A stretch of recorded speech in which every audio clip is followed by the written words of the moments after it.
तो अभी तक हम लोग ये लगा लो कि आज हम ऑलमोस्ट फिनिशिंग क्लास पे हैं इलेक्ट्रोमैग्नेटिज्म की, बिकॉज मंडे से हम स्टार्ट कर रहे होंगे ऑप्टिक्स।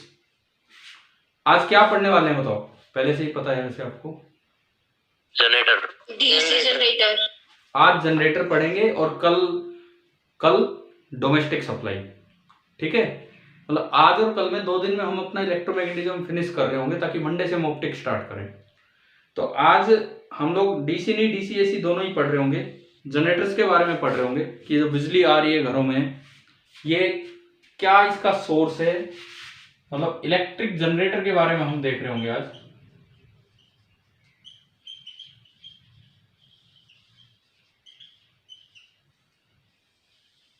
इलेक्ट्रिक जनरेटर देखो, अब तो शायद बिजली कट से आपका ज्यादा वास्ता पड़ता भी नहीं है, आपको लगभग लाइट मिलती है क्या घरों में?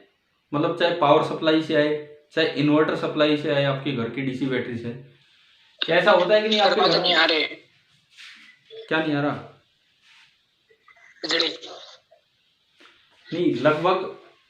अब मैं कह रहा हूँ पावर सप्लाई से बिजली नहीं आती तो घर में आपके डीसी बैटरी रखी होती है जिससे इन्वर्टर के थ्रू बिजली आती है। क्या लगभग आज के दिन 24 घंटे हमारे पास लाइट होती है कि नहीं घर में? यस सर, ऑलमोस्ट होती है। पहले तो ऐसा नहीं हुआ करता था। आज से लगभग 10 साल पहले इन्वर्टर भी कोई बहुत कॉमन चीज नहीं थी। मैं 2010 के आसपास की बात कर रहा हूँ। 2010 के आसपास इन्वर्टर कोई बहुत कॉमन चीज नहीं थी। कुछ घरों में थे, कुछ में नहीं थे, इस तरह का था। अब इन्वर्टर मोस्टली हर जगह अवेलेबल हो रहा है, इस तरह की अरेंजमेंट हो गई है। तो ये जो बिजली बनती है, ये बनती कैसे? हमने पूरा इलेक्ट्रोमैग्नेटिज्म पढ़ लिया, लेकिन ये जो बिजली बनी चाहिए, डीसी बने चाहिए, एसी बनी, ये बनी कैसे? तो एक जनरेटर का जो प्रिंसिपल है, बताओ, चलो आप बताओ, कोई एक सिंगल वर्ड आप यूज कीजिए कि भाई कैसे बिजली बनाई जाती है, क्या इसका प्रिंसिपल है? Rotation, conversion of mechanical energy into electric energy. देखो, प्रिंसिपल के नाम पे आप ये कह सकते हैं कि जब भी कभी, जैसे ईएमआई ही है और कुछ नहीं है, मैंने conducting loop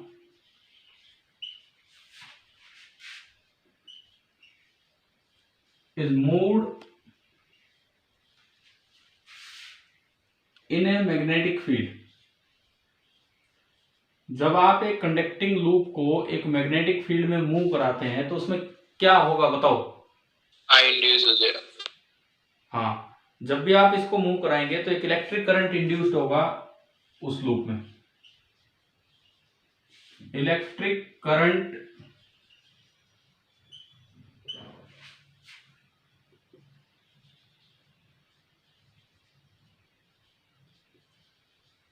is induced in the loop. और इसका रीजन ओनली एंड ओनली क्या है? हम पढ़ के आए हैं, इलेक्ट्रोमैग्नेटिक इंडक्शन। इसका रीजन है इलेक्ट्रोमैग्नेटिक इंडक्शन। जैसे देखिए, ये कोई लूप है, सपोज ये कोई लूप है, मैं इसको टर्न कर रहा हूं, किसी भी तरह से मैं इसको टर्न कर रहा हूं, मैं खुद ही से घुमा रहा हूं इस लूप को। शुरू में लूप ऐसे रखा है तो इसका, शुरू में मान लो ये लूप ऐसे रखा है, मैग्नेटिक फील्ड आगे लगा रखा है, लूप का एरिया लूप के परपेंडिकुलर होता है, बाहर की तरफ दिखाना चाह रहा हूं मैं, क्या ये एरिया बाहर बनेगा कि नहीं बताओ? yes, ऐसे जब ये लूप यू घूमेगा तो एरिया भी इधर आ गया और बी जो है वो भी इधर आ गया। तो लूप जब टर्न होता है इसके अबाउट, तो आप बताओ flux through the loop change हुआ कि नहीं? भाई फिलहाल फ्लक्स है B into A into cos 90 degree, यानी कि 0। और यहां अगर आप देखते हैं तो फ्लक्स है B into A into cos 0 degree, यानी कि बी ए। तो आप बताओ क्या फ्लक्स चेंज हो रहा है कि नहीं हो रहा है घूमने से? यस। और अगर मैग्नेटिक फ्लक्स चेंज हुआ टाइम के साथ, मैग्नेटिक फ्लक्स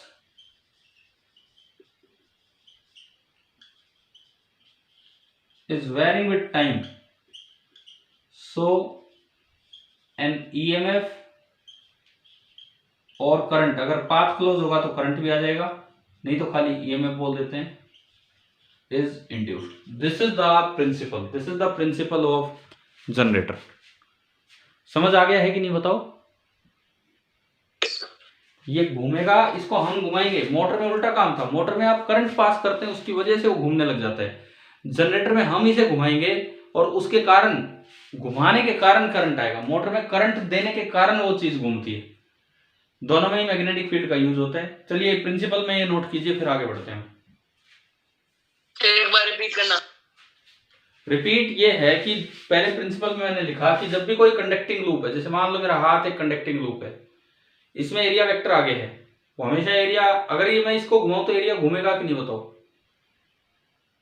यस सर। है ना। और एक मैग्नेटिक फील्ड है, सपोज आगे की तरफ फिक्स है, वो आगे की तरफ स्ट्रॉन्ग मैग्नेटिक फील्ड है, तो मैं जब इसको यूं घुमाऊंगा तो बताओ बी और ए के बीच का एंगल चेंज होगा कि नहीं?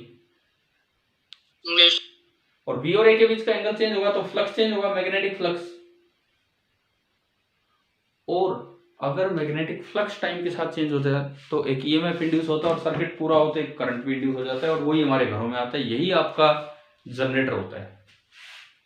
समझ आया वर्किंग प्रिंसिपल क्या है इसका? ठीक है। Yes yes. हो गया सर। हो गया, ठीक है। अब देखो, हमने दो तरह की मोटर पढ़ी थी, एक डीसी मोटर, एक एसी मोटर। एक में स्प्लिट रिंग यूज की थी और एक में स्लिप रिंग। बताओ किस में स्प्लिट रिंग और किस में स्लिप रिंग? डीसी में स्प्लिट रिंग और एसी में स्लिप रिंग। स्प्लिट रिंग ने किसका काम किया था? सेम वही चीज यहाँ है, एक ही डिफरेंस है। और डीसी और एसी जनरेटर में कोई डिफरेंस नहीं है कंस्ट्रक्शन वाइज, एक ही डिफरेंस है। डीसी जनरेटर में तो स्प्लिट रिंग यूज होगी और एसी जनरेटर में आपकी स्लिप रिंग यूज होगी।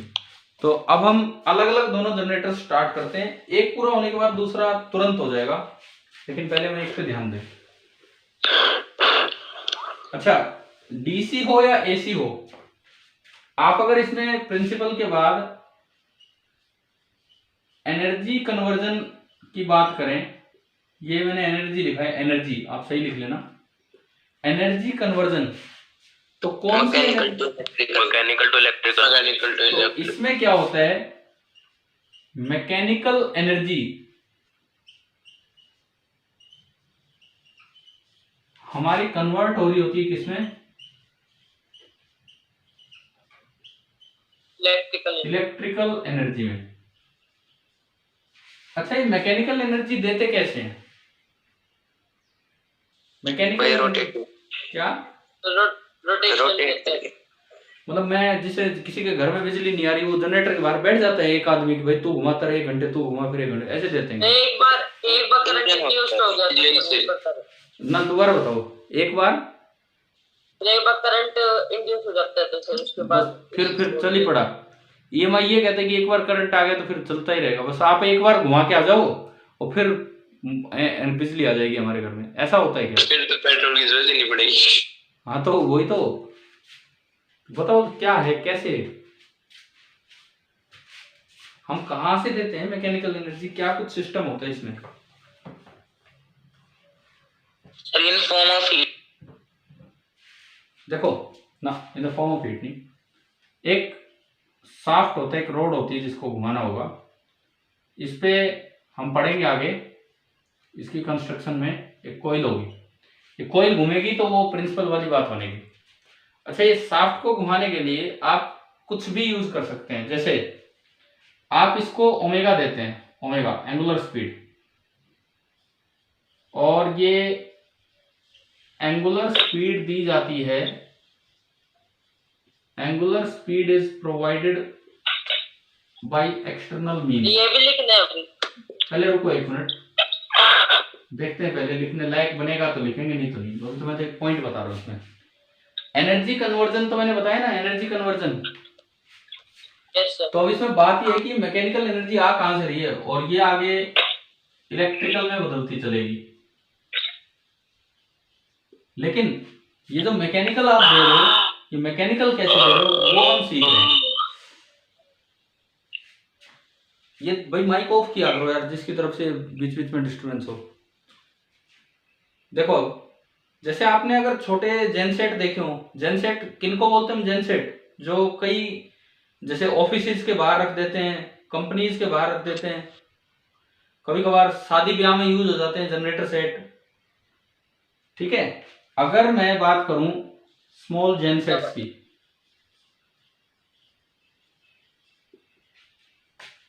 तो उसमें एनर्जी प्रोवाइड करता है स्मॉल डीजल इंजन। देखा होगा ना आपने, बड़े आवाज करते हैं वो। Yes sir, yes sir. शादी ब्याह में वो साथ लेके चलते भी रहते हैं, है ना। तो इनमें तो एक स्मॉल डीजल इंजन है जो ये ओमेगा प्रोवाइड करता है। मैं एक्सटर्नल मींस बता रहा हूं, एक्सटर्नल मींस कहां कैसे क्या होता है। छोटे जनरेटर सेट में ये होता है, जो जैसे डायनेमो होते हैं, डायनेमो किसको इसको बोल देते हैं, डायनेमो तो और कुछ नहीं, साइकिल के साथ अटैच करके आप बना रहे हो, उसमें क्या किए जाते हैं? Dynamo, gears. अगर मान लो साइकिल डायनेमो है, तो उसमें तो रोटेटिंग व्हील होते हैं हमारी साइकिल के। Yes sir. आपने पुरानी जो साइकिल होती थी उनमें स्टैंड लगा के गाड़ी का, साइकिल का टायर रोटेट किया जाता था कि नहीं? Yes sir, yes sir. मुझे लगता है अब जो साइकिल आती है उनमें तो साइड स्टैंड होते हैं शायद।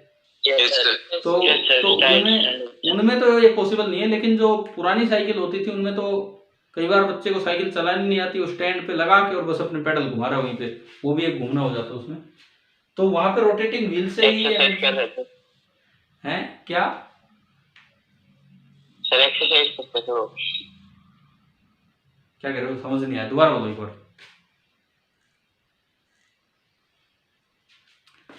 यू पैरा एक्सरसाइज करते थे वो। हाँ चलो, जो भी करते थे, छोटे बच्चे को इतनी एक्सरसाइज की जरूरत नहीं होती है, वो तो पुराने, मैं जब की बात कर रहा हूँ, बच्चों को साइकिल नहीं चलानी आती तो ऐसे बैठ के कर दिया करते थे उस पर।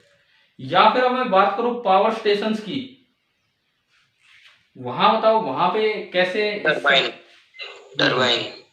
हाँ, अगर आप पावर स्टेशंस की बात करते हैं तो शाफ्ट के साथ, मोटर शाफ्ट के साथ टरबाइन अटैच की जाती थी। वो टरबाइन ना स्टीम टरबाइन भी हो सकती है, वाटर टरबाइन। हाँ, जैसे थर्मल पावर प्लांट में स्टीम टरबाइन होती है, हाइड्रो पावर प्लांट में वाटर टरबाइन, तो वो कैसे भी हो सकती है, किसी भी टाइप की वो है। स्टीम टरबाइन में हाँ भाप से उसको घुमाया जाता है, वाटर टरबाइन में पानी स्टोर करके गिरा के घुमाया जाता है। तो मतलब कैसे भी करके आप इसको मैकेनिकल एनर्जी दोगे और वो किस में कन्वर्ट होगी उधर, इलेक्ट्रिकल में। तो आप एनर्जी कन्वर्जन में ये लिख लो, ये बाय एक्सटर्नल मीन्स, और मैंने 2-3 एक्सटर्नल मीन्स के एग्जांपल दिए हैं कि भाई कहाँ क्या यूज होता है। लिख लिया सर, लिख लिया सर, लिख लिया सर। 2 मिनट।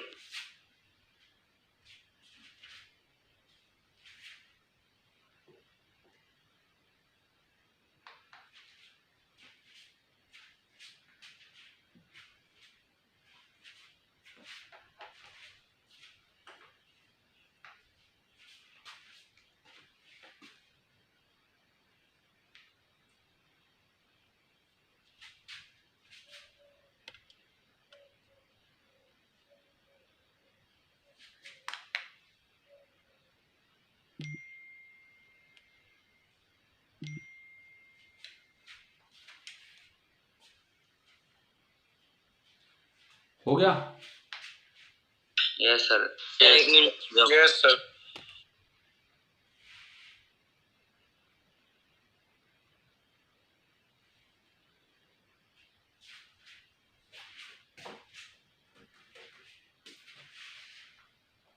हो गया सर। ठीक है। आज आपके 10th वाले वीडियो पे, पिछले वीडियो पे कमेंट आ रहे हैं, आपकी क्लास से होगा कोई स्टूडेंट, मुझे तो पता नहीं, जैसे मैं रोज ये वीडियो अपलोड कर रहा हूँ। सिद्धार्थ कोई बच्चा है क्या किसी सेक्शन में? Yes sir. कौन सा सेक्शन? टीम में है सर। किसमें? F1 में? यस सर, F1 में। Yes sir. सिद्धार्थ अभी क्लास में हो? क्या क्लास में है क्या सिद्धार्थ?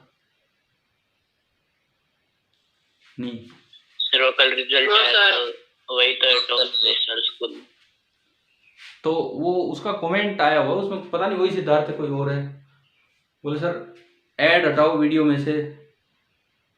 तो ये तो मैंने तो कोई ऐसे तो ऐड खुद से डाली नहीं है, तो जस्ट अभी आने लगी हैं, अभी तक तो आती भी नहीं थी उन वीडियोस पे ऐड, अभी आने लगी हैं, 1 वीक से लगा लो। क्या अगर किसी ने कोई वीडियो चलाया हो, क्या ऐड ज्यादा परेशान करते हैं? किसी ने आप में से कोई चलाता है क्या कोई वीडियो? सर ये सर अरे तो ये बताओ स्किप हो जाती है कि नहीं? हो जाती है, कुछ हो जाती है, कुछ नहीं होती। अच्छा, एक वीडियो में क्या ज्यादा ऐड आती है एक ही वीडियो में? सर 6 से 7 आराम से आ जाती हैं। 6 से 7 आ जाती हैं भाई, अब ये तो पता नहीं आपको फिर। एड्स अरे एक कोई आती है। अरे देखो कोई नहीं, मेरा कोई चैनल मोनेटाइज हो गया। हाँ तो वो मोनेटाइज हो गया, तो लेकिन मुझे नहीं पता था इससे पहले, तो ये अभी 1-2 वीक हुए होंगे मोनेटाइज हुए हुए, तो ऐड तो अपने आप आती है आगे से। मैं थोड़ी उन ऐड वालों को कहता हूँ ये वाली ऐड लगाओ वो वाली ऐड लगाओ, तो अपने आप आती है जो वाली। सर आपने मोनेटाइजेशन नहीं होगा। हाँ तो मोनेटाइजेशन का वो ऑप्शन आया था ना उसमें कि भी आपका वो हो गया है, तो उसके बाद ऐड तो वो लोग डिसाइड करते हैं कि कौन सी देनी है, क्या देनी क्या नहीं, यूट्यूब वाले। मतलब ऐड बंद कर, मैं तो ये पूछना चाह रहा हूँ ऐड बंद करूँ क्या वहां से, तो दिक्कत है क्या उससे? क्लास के एक स्टार्टिंग में आती है, उसके बाद नहीं आती। बस तो कोई बात नहीं है, ऐसे क्या फर्क पड़ता है ऐड वेड से। चलिए देखिए, तो इधर सुनिए, आगे बढ़ते हैं हम। अब हम एक एक करके अपने जनरेटर स्टार्ट करते हैं। सबसे पहले the DC generator.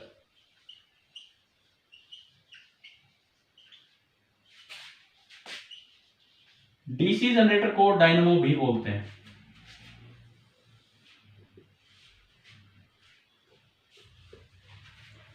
DC generator को डायनेमो भी बोलते हैं। कंस्ट्रक्शन की हम बात करें, कंस्ट्रक्शन और वर्किंग दो ही चीजें देखनी है।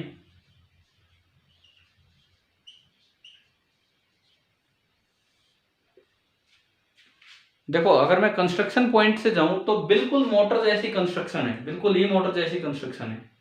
क्या होता है इसमें? परमानेंट स्ट्रॉन्ग मैग्नेट, ये नॉर्थ पोल ये south pole.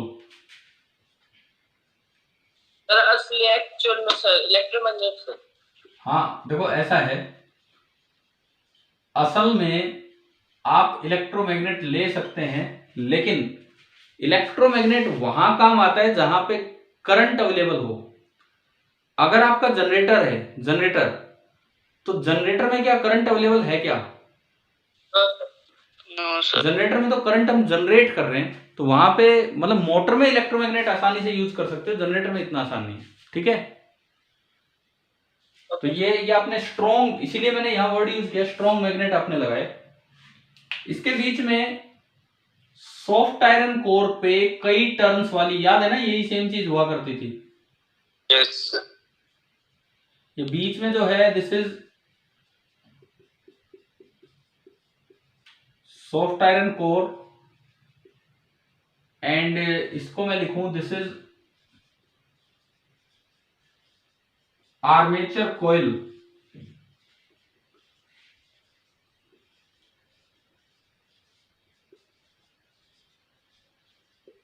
Of many turns, n number of turns हम मानते थे।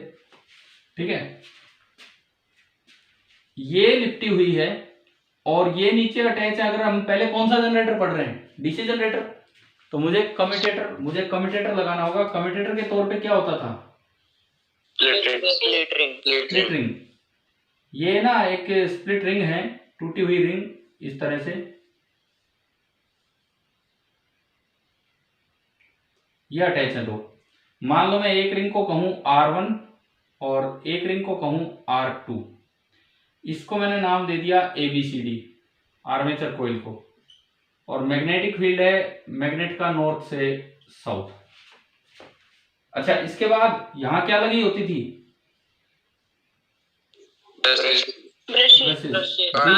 Carbon brushes, B1 and B2, ये आपकी थी कार्बन ब्रशेज। और इसके बाद बताओ नीचे क्या लगा होगा? सप्लाई।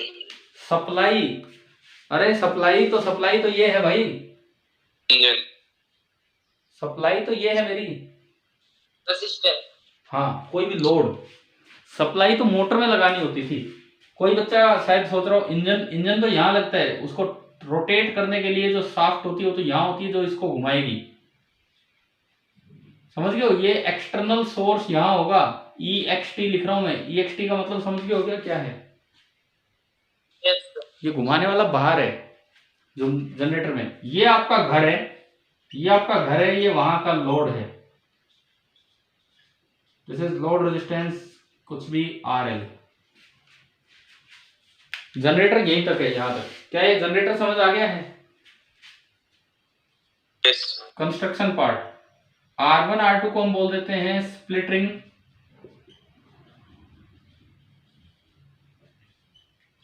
एंड B1 B2 को बोल देते हैं ब्रशेस, कार्बन ब्रशेस।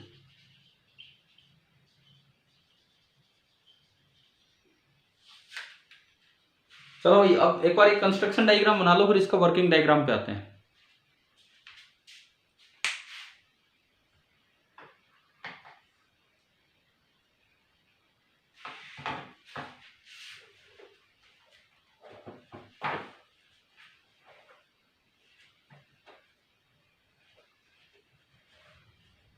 हो गए सर? नहीं हुआ। नहीं हुआ, आराम से कर लो।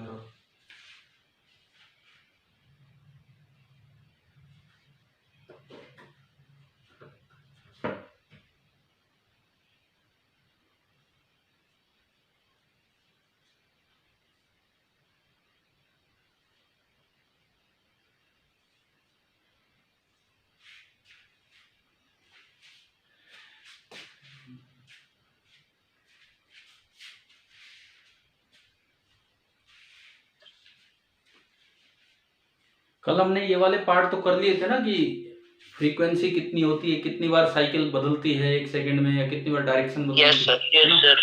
वो सब हो चुका है।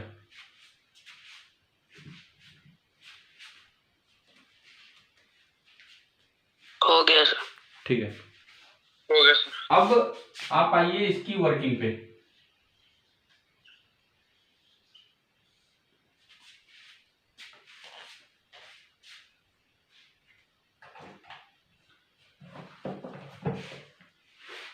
वर्किंग में हम इसमें 2 पार्ट्स ले रहे होंगे, एक फर्स्ट हाफ रोटेशन और एक सेकंड हाफ रोटेशन। रोटेशन का टाइम पीरियड ओमेगा पे डिपेंड करेगा,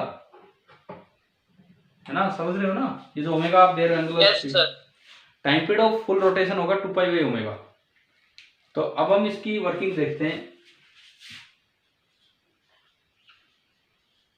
during first half rotation,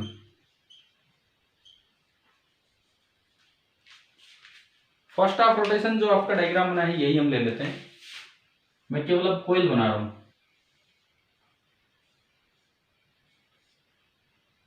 A B C D, ये R1 और आगे फिर बढ़ेगा काम। पहले ABCD को संभालते हैं। भाई एक तो ये देखो करंट क्यों इंड्यूस होगा, इसका एरिया शुरू में ऐसे है और B आगे है। जब ये घूमेगा तो क्या B और A के बीच का एंगल चेंज होगा कि नहीं? यस। एंगल चेंज होगा तो फ्लक्स चेंज होगा, BA cos थीटा, और फ्लक्स चेंज होगा तो EMF या करंट इंड्यूस होगा, है ना? समझ आई? अब देखिए, अब किस तरह करंट इंड्यूस होगा उसके लिए है फ्लेमिंग राइट हैंड रूल। अगर करंट कैरिंग वायर पे मैग्नेटिक फील्ड में फोर्स निकालना हो तो फ्लेमिंग का कौन सा रूल था? Left hand rule. मोटर में कौन सा रूल यूज हुआ था? मोटर में लेफ्ट हैंड रूल। लेकिन अगर आपको इंड्यूस्ड करंट की डायरेक्शन निकालनी है तो कौन सा यूज होगा? Right hand rule. तो अब हम यहां से शुरुआत करें Fleming right hand rule. CD को मैं देखता हूं या AB को मैं देखता हूं। चलो AB, जैसे ही यू घूम रहे AB बाहर आ रही है कि अंदर जा रही है? बताओ। बाहर। AB आ रही है बाहर की तरफ, और मैग्नेटिक फील्ड जो लगा हुआ है वो आगे। देखो फ्लेमिंग राइट हैंड रूल कहता है पहली उंगली तो करो, करंट ऊपर जा रहा है।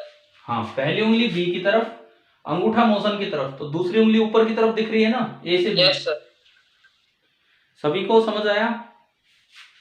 यस सर यानी कि इस ब्रांच में करंट ऐसे है। एक बार वेरीफाई करो क्या सीडी में भी ऐसा ही सही बनेगा क्या? सीडी ब्रांच किधर जा रही है फिलहाल? अंदर की तरफ। अंदर। पहली उंगली राइट हैंड की आगे, अंगूठा आएगा, अंदर की करंट। तरफ, तो दूसरी उंगली डाउनवर्ड आई। तो क्या ये करंट की डायरेक्शन आपको समझ आ गई है? Yes sir. Sir by Fleming's right hand rule आपने ये निकाल लिया, ठीक है। अब मैं नीचे संभालता हूँ। आर्मेचर कॉइल में तो जो डायरेक्शन है ABCD ये आई। अब मैं नीचे संभालता हूँ कि नीचे डायरेक्शन क्या है। मान लो ये लोड के पास दो एलिमेंट्स हैं, मैं एक को X बोल रहा हूँ, दो टर्मिनल्स को, और एक को Y। तो हम ये चेक करेंगे कि कहाँ से कहाँ लोड में करंट जा रहा है। उससे ही तो पता लगेगा ये DC जनरेटर है AC है। दोनों पार्ट में अगर सेम रहा तो DC है, और डायरेक्शन पलटी तो AC है। ये R1 ये R2, ये B1 ये B2। आपने इस साइड X बोला है और इस साइड Y बोला है, और ये लोड है। चलो भाई इसके अकॉर्डिंग डायरेक्शन घुमाओ। ये D से करंट आया R2 पे, R2 से B2 पे, B2 से यूं आया, फिर Y X ये और ये। तो आपकी इस फर्स्ट हाफ रोटेशन में जो करंट की सेंस ऑफ रोटेशन बन रही है वो बन रही है, मैं यहाँ लिख देता हूँ। जैसे मैं A से स्टार्ट कर रहा हूँ, A से B से C से D से R2, R2 से B2, B2 से Y, Y से निकलेगा लोड रेजिस्टेंस में से X, X से B1, B1 से R1 और R1 से A। आप बताओ करंट की डायरेक्शन समझ आई क्या? हाँ भाई बताओ। Yes, तो ये नोट कर लो, फर्स्ट हाफ रोटेशन आप नोट कीजिए।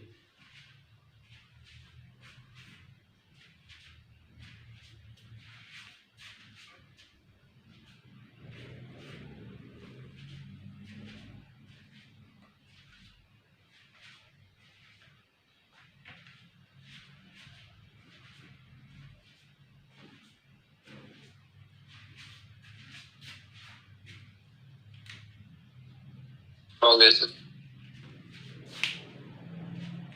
अब जब आधा रोटेशन हो चुका होगा T/2 टाइम के बाद, ये तो आपका टाइम है 0 से T/2, हाफ रोटेशन 0 से लेके T/2, T टाइम पीरियड। अब next half rotation, during next half rotation क्या होगा? T/2 से T,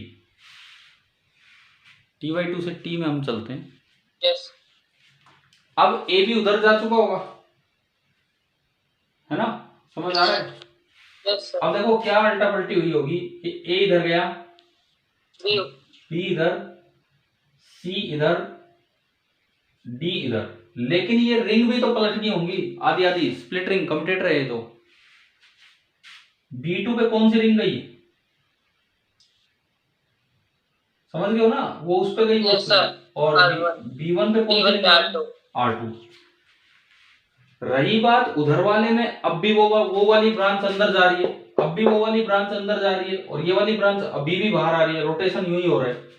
तो ये ब्रांच जब बाहर आएगी, पहली उंगली बी, दूसरा ये अंगूठा ऊपर, तो करंट अभी भी इस साइड ऊपर ही है और उस साइड नीचे ही है। तो ये फिर दोबारा मेरा डायरेक्शन बन गई। बताओ क्या आर्मेचर कॉइल में यही डायरेक्शन बनी कि नहीं? yes sir.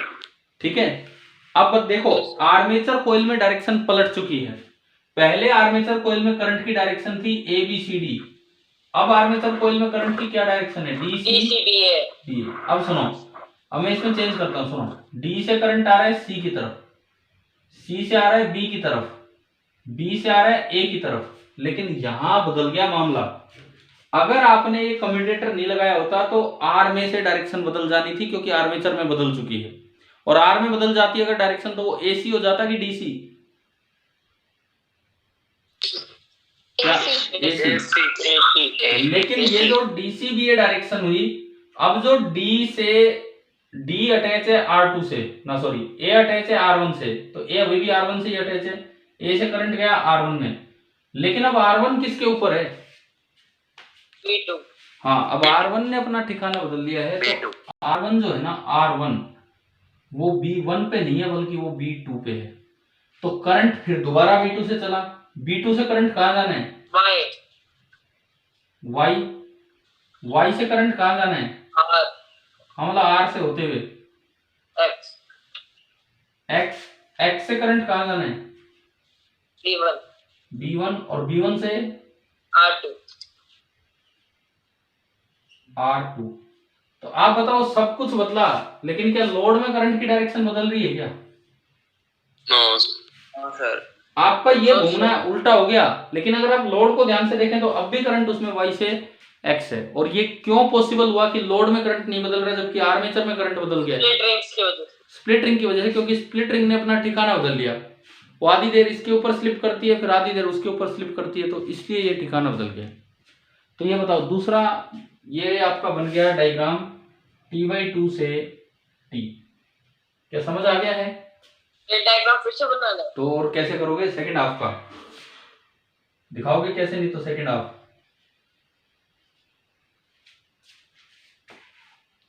ये सेकंड हाफ रोटेशन है। Current in load, current in R या R लोड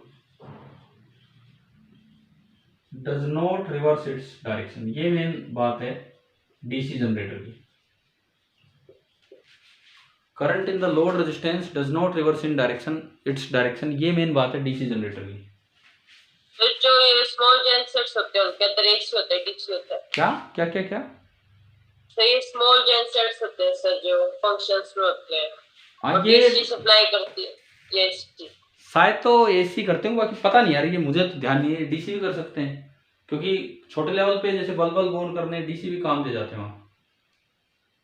और पता नहीं वो कौन सा यूज कर रहे होते हैं, क्योंकि कोई बहुत ज्यादा डिफरेंस तो है ही नहीं ना, एक ही तो फर्क है उसमें।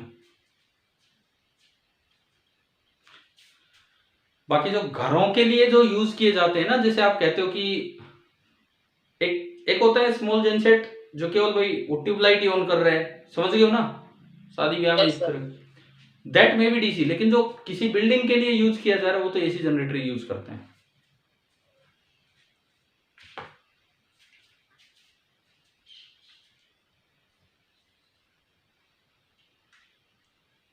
सर।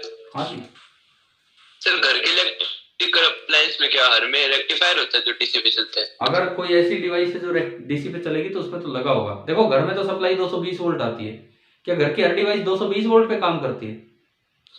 तो हर एक डिवाइस में ट्रांसफार्मर भी लगा होता है अंदर। जिसको कम वोल्टेज चाहिए, ज्यादा चाहिए, उसके अकॉर्डिंग ट्रांसफार्मर लगा होगा, जिसको डीसी चाहिए उसके लिए रेक्टिफायर लगा होगा। समझ गए हो ना? तो चार्जर भी क्या रेक्टिफायर ही है? हाँ हाँ बिल्कुल। अरे आप पहले वो जैसे एफएम सेट होते थे, होंगे अब भी या पता नहीं, अब तो फोन में ही सुन लेते हैं लोग। पहले एफएम सेट आते थे छोटे। Yes sir. तो अब वो काम तो डीसी पे करता है, लेकिन हम तो घर की सप्लाई देते हैं। तो कभी आप उसे खोल के देखोगे तो उसमें शुरुआत में ही डायोड्स की तरह से एक रेक्टिफायर बना रखा होगा, और फिर उससे वो आगे डीसी जाता है उसमें।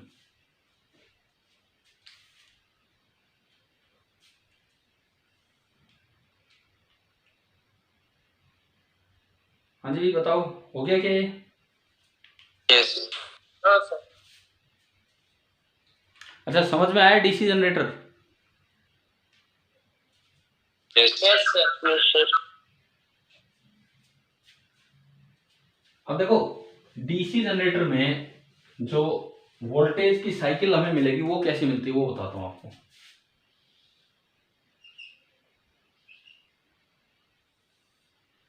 विद टाइम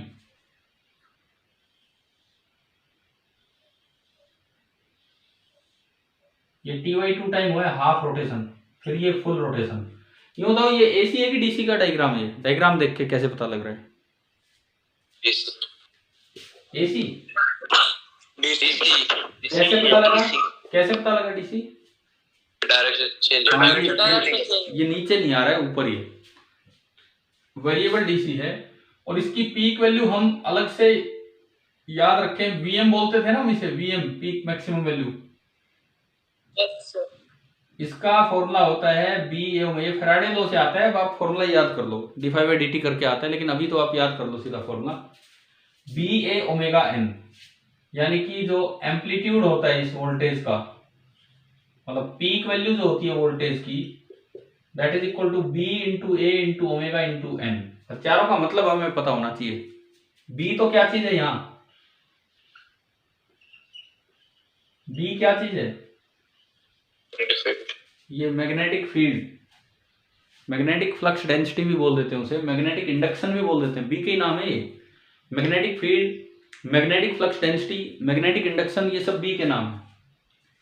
ए क्या चीज है,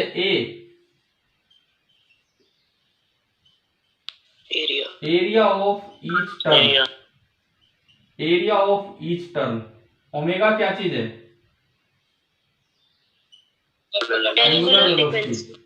और एन क्या चीज है, नंबर ऑफ टर्न। तो बी ए ओमेगा एन, ये फॉर्मूला थोड़ा आप ध्यान रखना। ये लास्ट में वोल्टेज आप दिखा दो, ये है।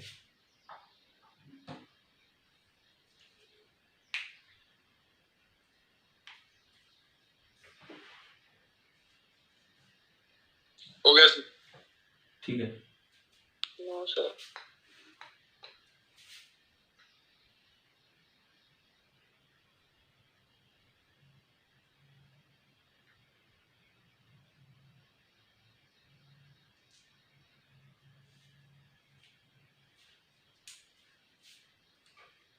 हो गया सर। ठीक है, मतलब भारत का ऐसा कौन सा राज्य था जहां सबसे पहले हर गांव में बिजली आई थी? हरियाणा। ये हरियाणा में ही था कि सबसे पहले मतलब पावर पे ध्यान दिया गया। ऐसा नहीं था कि हमने जनरेट कर ली थी, हरियाणा ने जनरेट कर ली थी, लेकिन जनरेट की हो, चीरों से बुलाई हो या सेंटर की मदद से ली हो, लेकिन ये बातें 1970 के आसपास की कहते हैं हरियाणा में। मतलब मैं कोई ऐसा डाटा एनालिस्ट नहीं हूँ, लेकिन मतलब जो मैंने सुना है कि हरियाणा में 1970 के आसपास ही, 1970 से लगभग हर गांव में बिजली है। क्या आप में से किसी का गांव ऐसा तो नहीं है ना जहाँ बिजली नहीं है? क्योंकि सब हरियाणा में ही तो रह रहे हो। अच्छा जी, अब चलते हैं दूसरी चीज पे।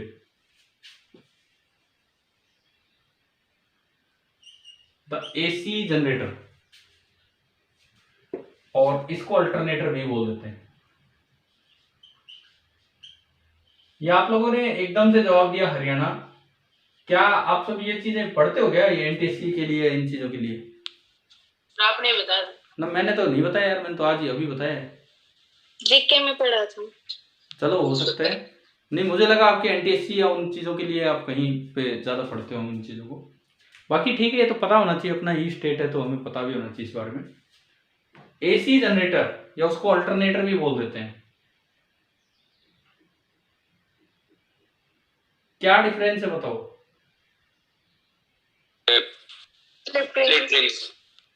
केवल और केवल एक डिफरेंस है, केवल और केवल। मैं कर दूं इसी में चेंज, देखो बाकी सब सेम है। ये स्प्लिट रिंग की बजाय ना, स्प्लिट रिंग की बजाय यहाँ पे स्लिप रिंग हम यूज करेंगे, स्प्लिट की बजाय स्लिप। अब ये नाम तो वो भी वैसे स्लिप ही थी, स्लिप तो वो भी कर ही रही थी, लेकिन वो टूटी हुई रिंग थी, इसलिए उसको अलग करने के लिए स्प्लिट बोल दिया गया। और कुछ नहीं है, बस यही है। कैसे इसका डायग्राम दिखाएं, रुको, इसको मैं थोड़ा नीचे करता हूं।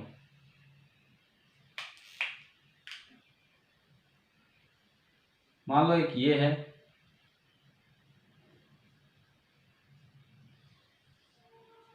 और ये एक दूसरी रिंग है जो दूसरे ब्रश पे स्लिप हो रही है, और इसको क्या नाम दिया, कंप्लीट रिंग्स है। डायग्राम में तो ये चेंज है, बस समझ आ गया है क्या चेंज है? देखो principle same, energy conversion same, वो मीन सेम, सब कुछ सेम, डायग्राम में पहला डायग्राम कंस्ट्रक्शन में चेंज है, फटाफट बना लो आप, क्या चेंज है ये।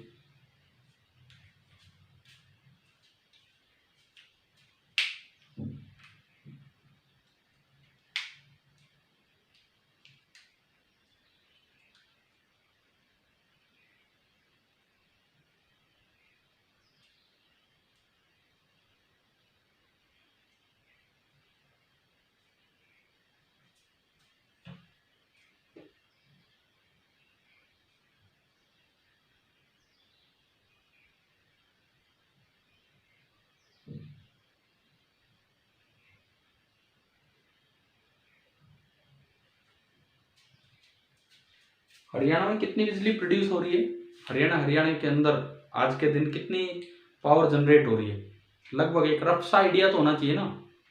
आप पढ़ रहे हैं इलेक्ट्रोमैग्नेटिज्म जनरेटर पढ़ रहे हैं तो एक रफ आइडिया तो होना चाहिए।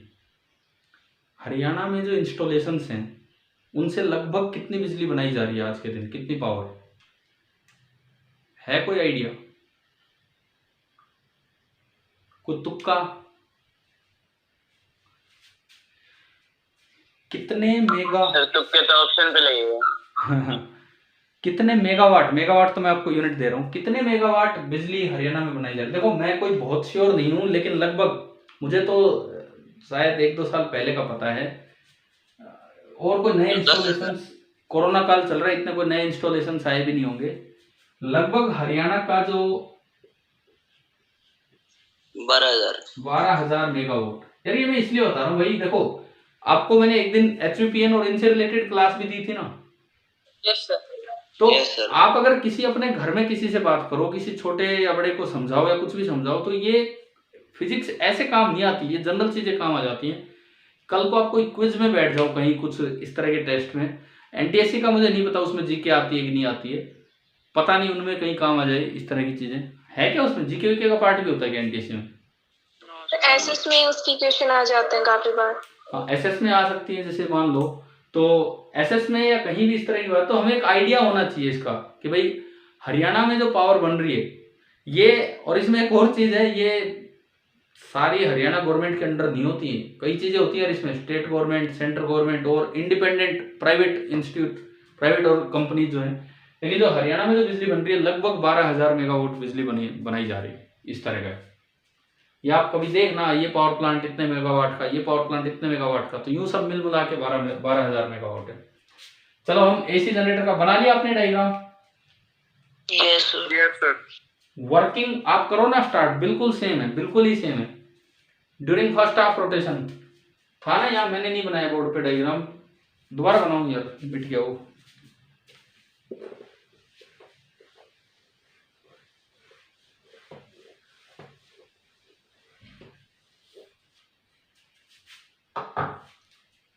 हाँ जी, फर्स्ट हाफ रोटेशन में ये वही बनाया हमने, ओमेगा यूं लिया है, तो ये बाहर आएगा, ये अंदर जाएगा, तो CD में करंट किधर आएगा,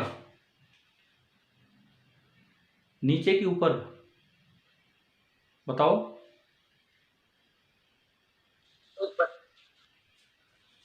पहली उंगली B की तरफ, अंगूठा अंदर की तरफ, ये ऊपर कैसे बोला आपने? अभी तो मैंने इतनी बार बताया था, CD में करंट किधर जाएगा,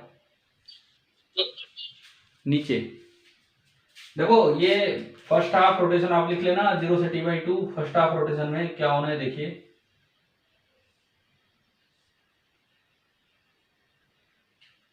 ये आपका है ABCD,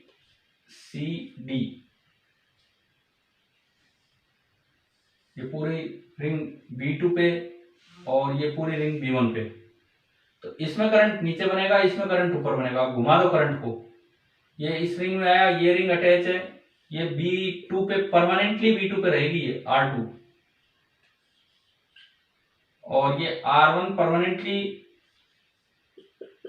B1 पे रहना है। ऐसा भी हो सकता है बीच में कोई पाइप हो, उस पे दोनों रिंग लपेट रखी हो, कैसा भी डायग्राम हो सकता है। मैंने तो एक रफ सा डायग्राम बना रहे हैं, क्या होना है, ये यहां पे लोड है X Y R, तो करंट ऐसे बना। फर्स्ट हाफ रोटेशन आ गया समझ, डायग्राम आ गया समझ? हाँ भी बताओ, फर्स्ट हाफ क्लियर है? Yes sir.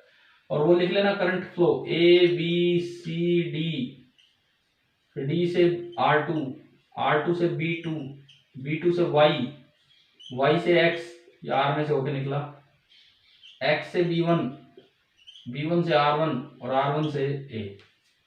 तो ये आपका करंट फ्लो हुआ।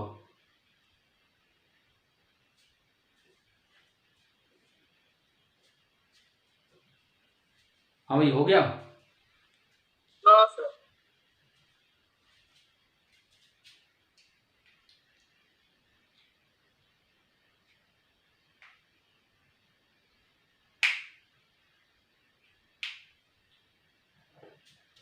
यस सर, हो गया सर।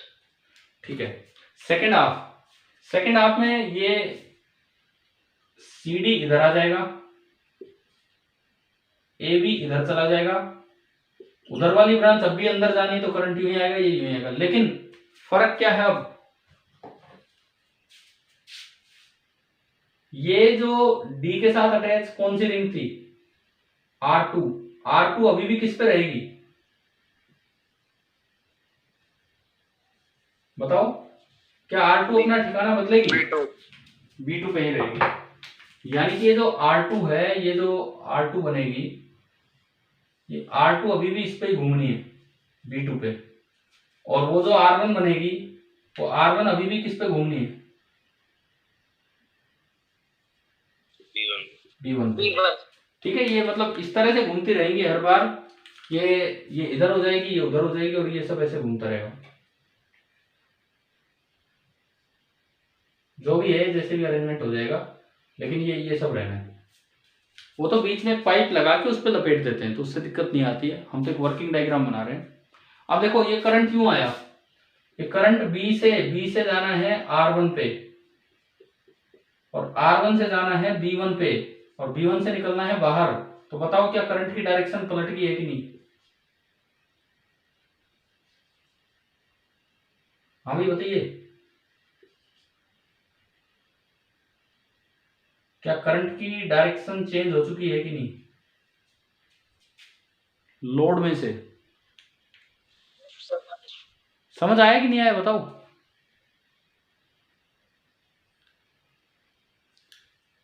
पिछली बार भी आर्मेचर कोयल में डायरेक्शन बदलती थी, एक बार ABCD थी, अगली बार DC। अरे ये नीचे DCB हाँ, DCB ये मैंने थोड़ा उल्टा लिख रखा था, DCB है, DCB हो जाएगी। तो ये जो डायरेक्शन है ना, ये यूं घूमेगी, D, C से B, B से A से R1। क्या R1 ने अपना ठिकाना बदला है, अब भी वो B1 पे ही है?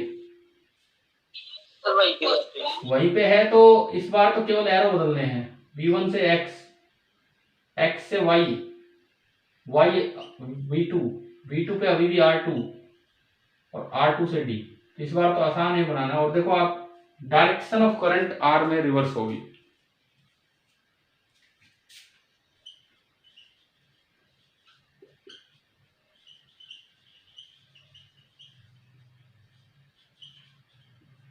लोड रेजिस्टेंस में करंट की डायरेक्शन रिवर्स हो चुकी है।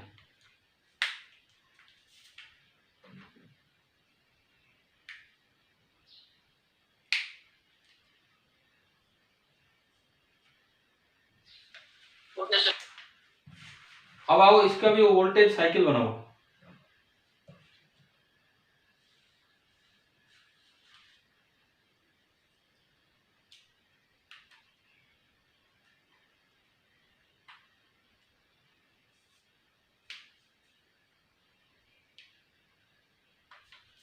क्या फर्क आएगा?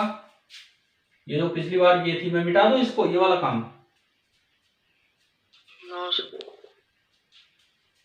चल तो ये मिटाता हूं, इधर वाला कंस्ट्रक्शन पार्ट।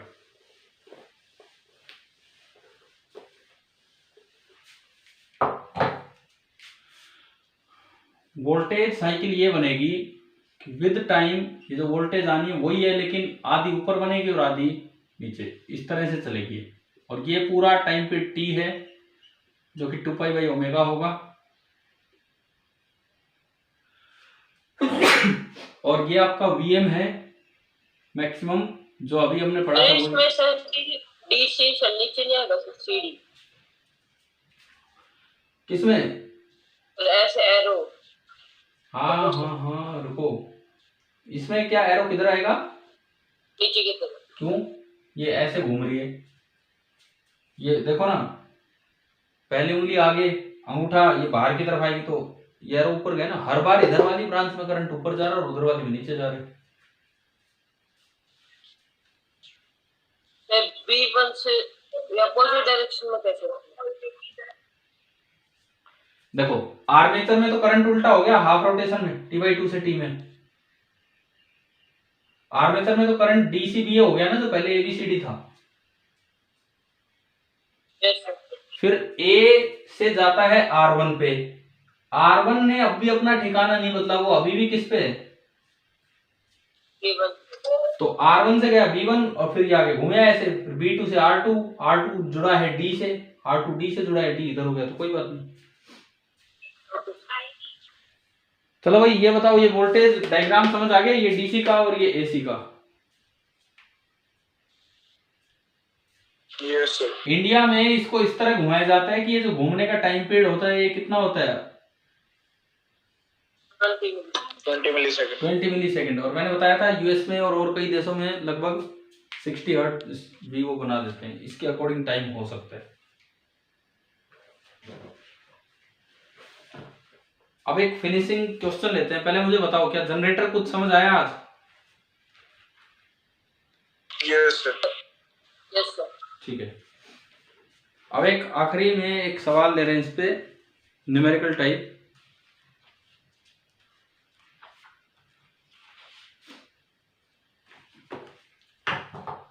कितना टाइम क्या हुआ है बताना? सर 425। कोई बात नहीं, आपकी लास्ट की क्लास है ना ये? Yes sir. क्या सकती है इसके बाद? इसके बाद एसएस की हो सकती है सर। कोई नहीं, एसएस की एसएस की सुपर होगी। Yes sir. सर बोल रहे थे, सर बोले कि शायद ले लें शाम को। ठीक है, अभी मुझे तो 5 मिनट और चाहिए, तो आप एक आखिरी बजे होगी।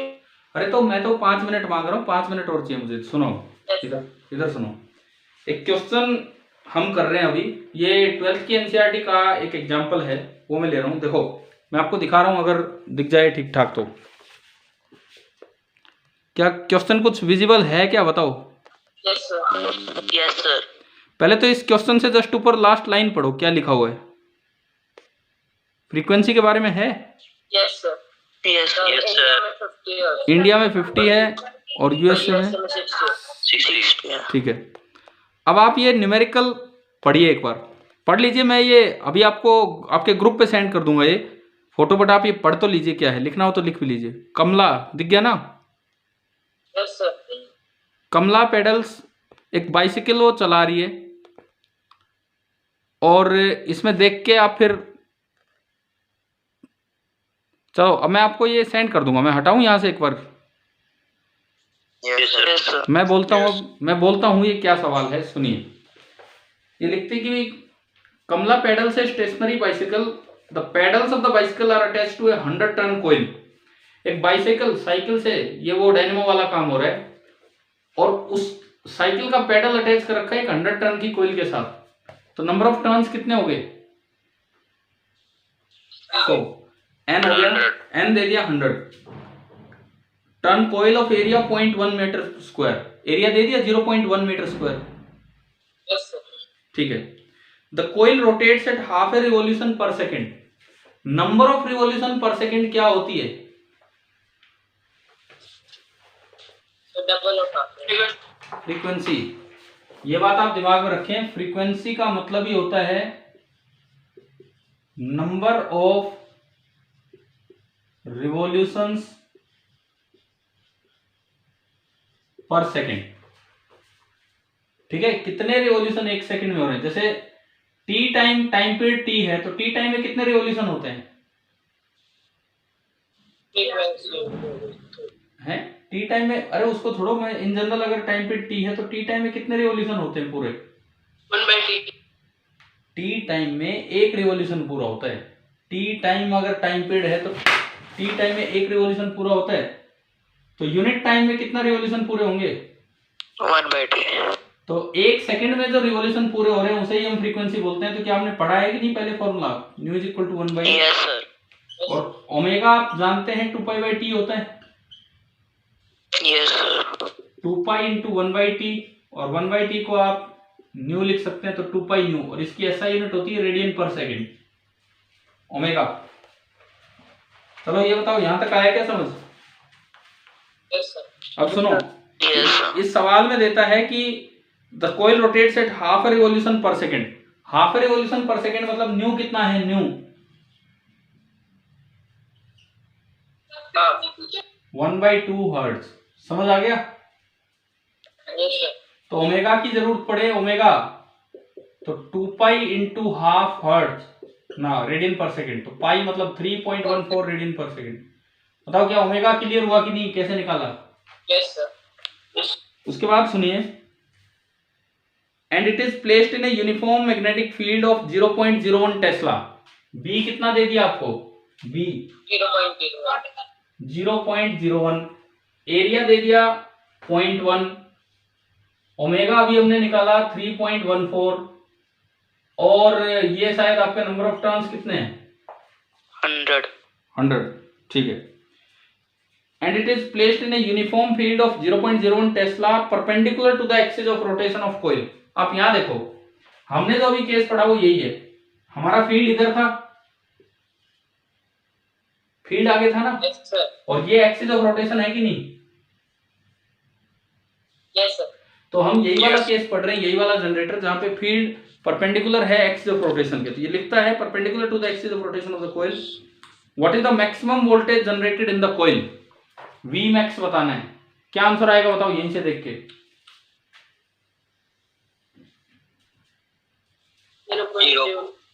0.314। हाँ 0.314। अब भाई कोई साइकिल से बिजली बनाएगा तो इतनी सी वोल्टेज बनेगी, समझ आ रहे हैं? यस सर, तो क्या ये क्वेश्चन मैं अभी सेंड भी कर दूंगा आपको, बाकी लिख भी लिया हो तो क्लियर हो गया होगा ये वाला सवाल। यस एक आखिरी बात बताता हूँ, लास्ट पॉइंट। कल आपने एक फेज का जिक्र किया था कि phase yes sine omega T भी हो सकता है, सर, ओमेगा टी प्लस π/3 भी हो सकता है, बताया था ना? यस सर, वो इस पे डिपेंड करता है कि जो आर्मेचर कोइल है वो शुरू में ऐसे रखी है, या जब शुरुआत हुई वो थोड़ी टेढ़ी रखी है, या शुरुआत हुई जब ऐसे रखी है, बाकी और किसी पर नहीं। वो जो इनिशियल फेज है वो इस कोइल का इनिशियल स्टेटस इस कोइल के बी और एरिया के बीच के इनिशियल एंगल पे डिपेंड करता है, और कुछ भी नहीं होता है, ठीक है? यस सर, अगर कहीं 3 फेज टाइप बिजली बना रहे हैं तो 1 कोइल, 2 कोइल, 3 कोइल थोड़े थोड़े एंगल पे ले ली जाती हैं, एक बिल्कुल यूं रख दी, एक 60 डिग्री पे रख दी है, 120 डिग्री पे, तो मतलब इस तरह से हो जाता है। और केवल इनिशियल फेज का फर्क होता है, बाकी ना आरएमएस वैल्यू में कोई फर्क, ना टाइम पीरियड या फ्रीक्वेंसी में कोई फर्क, ना फॉर्म फैक्टर में, वो सब चीजें सेम है। अरे कल फॉर्म फैक्टर पढ़ा दिया था कल मैंने?